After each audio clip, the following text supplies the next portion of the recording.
Merhaba ve bilgi özetine hoş geldiniz. Bugün, balgam söktürücü ve antioksidan özelliklere sahip Assist 900 mg toz içeren 20 saşe hakkında detaylı bilgiler paylaşacağız. Bu içerikte Assist'in nasıl çalıştığını, kimlerin kullanması gerektiğini, yan etkilerini, etkileşimlerini ve doğru kullanım talimatlarını kapsamlı şekilde ele alacağız. Hadi başlayalım. 1. Assist nedir ve ne için kullanılır?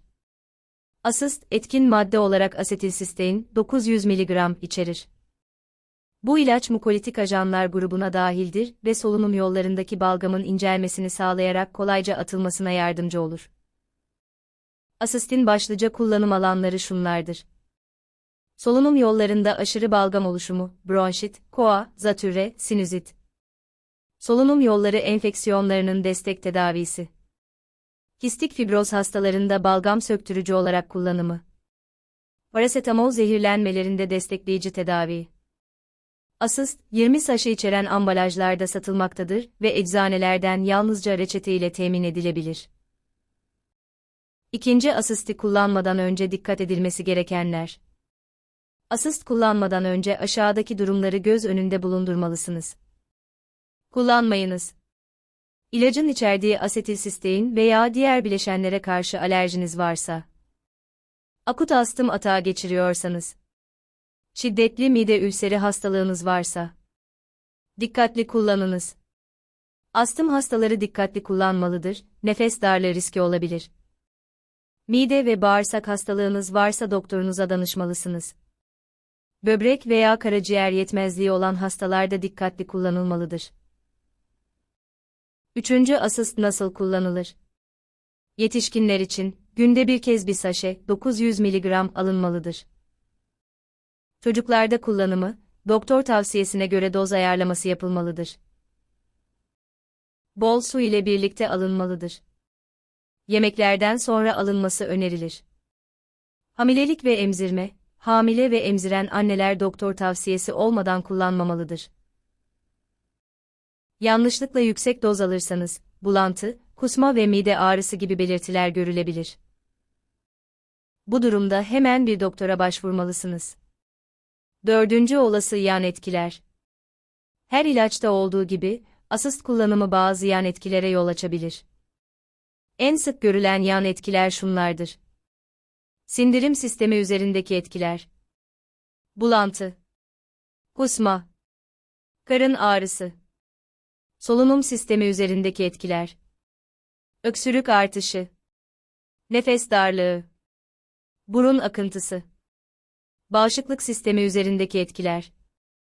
Cilt döküntüsü. Kaşıntı. Hafif alerjik reaksiyonlar. Eğer yukarıdaki yan etkilerden herhangi biri sizde görülürse, ilacı kullanmayı bırakmalı ve bir sağlık uzmanına danışmalısınız. 5. Assist'in diğer ilaçlarla etkileşimi. Bazı ilaçlarla birlikte kullanıldığında Assist'in etkisi değişebilir. Öksürük baskılayıcı ilaçlar, balgamın atılmasını zorlaştırabilir. Antibiyotikler, asetilsistein bazı antibiyotiklerle tetrasiklinler birlikte alındığında etkisini azaltabilir. Kan sulandırıcılar, kanama riskini artırabilir, dikkatli kullanılmalıdır. 6. Assist'in saklanması. İlacı 25°'nin altındaki oda sıcaklığında, çocukların ulaşamayacağı bir yerde saklayınız. Kapağı açıldıktan sonra belirli bir süre içinde tüketilmelidir. Orijinal ambalajında muhafaza ediniz ve son kullanma tarihine dikkat ediniz. 7. Assist aşırı kullanım durumunda ne yapılmalı?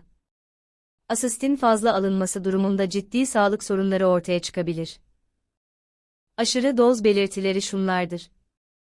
Şiddetli mide rahatsızlığı. Kusma ve ishal. Nefes darlığı. Bu belirtiler ortaya çıkarsa, derhal bir sağlık kuruluşuna başvurmalısınız. Yasal bilgilendirme. Bu içerik yalnızca bilgilendirme amacı taşımaktadır ve tıbbi tavsiye yerine geçmez.